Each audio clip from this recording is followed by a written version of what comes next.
Olá, estamos aqui mais uma vez para o nosso bate-papo, a nossa prosa aula, através do programa Prosa Cultural, que te conecta ao conhecimento.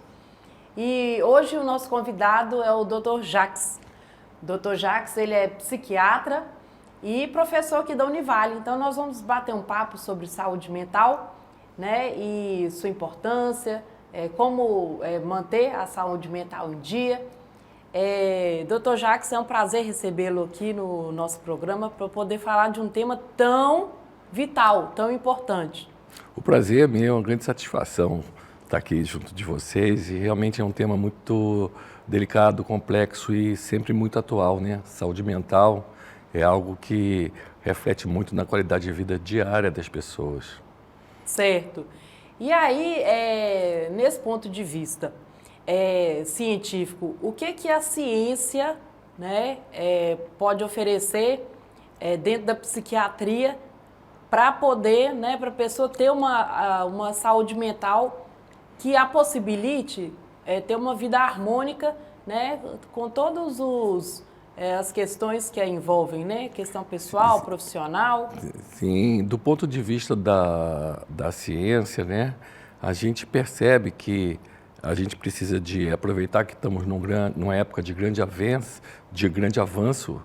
É uma época que a gente chama de cérebro, a época do cérebro, a época da mente, e o mundo está muito conturbado, muito corrido. Então as pessoas não devem ter preconceito de utilizar a ciência a seu favor. Quando que o corpo adoece, quando que as pessoas se sentem que estão muito cansadas, exaustas, tendo um prejuízo funcional importante, elas têm que pensar que não é só o corpo que está adoecendo, tem que refletir se a mente também não está precisando de um apoio, um auxílio. Sim. E quais que são esses sinais iniciais? Com relação à saúde mental, a gente tem o adoecimento que a gente enfoca e tem a prevenção do adoecimento. São duas situações diferentes. Do ponto de vista de sinais iniciais, quando a pessoa já está com algum transtorno que está atrasando a sua qualidade de vida e que de alguma forma está afetando sua saúde mental, ela vai perceber que o sono fica alterado, ela vai perceber que ou o sono fica excessivo ou diminuído, o apetite, o corpo, ele tem alguns termômetros que sinalizam de que a pessoa não está bem, ela começa a se sentir ansiosa, taquicardia, dor de cabeça, ela se sente que o humor, principalmente o humor triste, um humor irritadiço, um humor eufórico exageradamente, ou um humor muito ansioso, isso tudo leva a entender que a pessoa está se aproximando da necessidade de ter um cuidado maior, não só com o corpo, como com a mente também. O corpo fala, e a pessoa tem que estar atenta e não ter prejuízo, não ter preconceito de procurar ajuda quando necessário. Aí no caso, né, um paciente te procura para uma primeira consulta, quais são os passos que você segue com ele? Olha, geralmente quando que as pessoas não devem ter receio de procurar um psiquiatra, um especialista, tem que desmistificar. A gente está aqui para zelar pela saúde mental das pessoas. Na nossa abordagem inicial, a gente tenta conhecer um pouco sobre a vida daquela pessoa, para a gente verificar, entender como que é os aspectos sociais e psicológicos daquela pessoa e se está havendo algum prejuízo no funcionamento global dela. É esse que é o parâmetro para você verificar se a pessoa está com algum transtorno mental ou não. A gente vai verificar quais são os sintomas, tá? Porque esses sintomas podem vir sob a forma de taquicardia, diarreia, sudorese excessiva, cansaço, desânimo, isolamento social. Então a gente vai verificar como que é o funcionamento global da pessoa e verificar se existem alguns aspectos que estão sendo prejudicados. Em cima disso, a gente vai tentar ajudar essa pessoa. E os fármacos, eles são úteis e são poderosas ferramentas para melhorar a adaptação e ajudar a pessoa a ter um funcionamento social melhor. Sim. Não tem que ter preconceito. E aí, como é que é essa questão, né, do uso de medicamento, da necessidade dele? Nem sempre as pessoas precisam do uso de medicamento. Existem situações em que você observa que são inadaptações transitórias e que podem ser superadas com terapia ou com hábitos de vida saudável ou com mudanças de certos comportamentos. Agora, existem outras que você vê que aquele comportamento está trazendo um prejuízo social, afetivo muito grande e que a gente precisa de entrar com psicofármacos que eles vão atuar no cérebro da pessoa, nos transmissores cerebrais, restabelecendo aquela resiliência que às vezes ficou perdida. Sim, exatamente. E aí, né, você citou a questão social.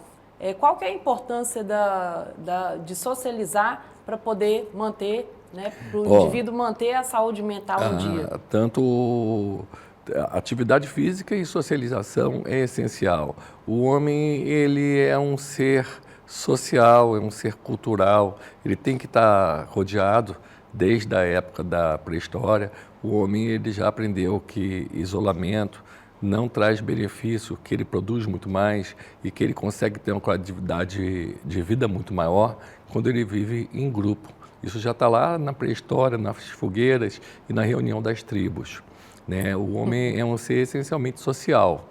Então, é uma boa amizade, amizades saudáveis, evitar pessoas tóxicas. Evitar, quando a gente fala, se você sente que as coisas que aquela pessoa está te transmitindo estão te desestabilizando, não estão sendo saudáveis, você tem que realmente saber ou contornar ou fazer de forma que aquilo não te prejudique, né, também. Agora, isso é muito comum, ajudar o próximo também. Quando eu falo evitar pessoas tóxicas, evitar necessariamente não é se afastar, mas procurar pelo menos verificar que se existem comportamentos tóxicos, por exemplo, pessoas irritadas, pessoas muito negativas, pessoas que às vezes estão vendo a vida, sério, né? que tiram a gente do sério, tentar entender aquela pessoa, tentar compreender, ajudar se possível, ou não entrar em conflitos desnecessários.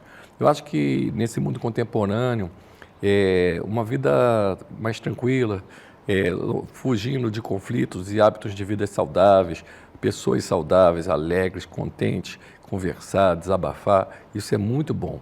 Mas a gente tem que entender também que a gente não deve deixar de estender a mão ao próximo. Se você sente que você tem alguém que está perto de você e precisa de ajuda, não ter receio, encaminhar para um psicólogo, encaminhar para um psiquiatra. Isso é positivo. A gente tem também o poder de perceber quando que o próximo não está bem e tentar ajudar, mas tentar ajudar com sabedoria, não trazendo para a gente o sofrimento psíquico do outro.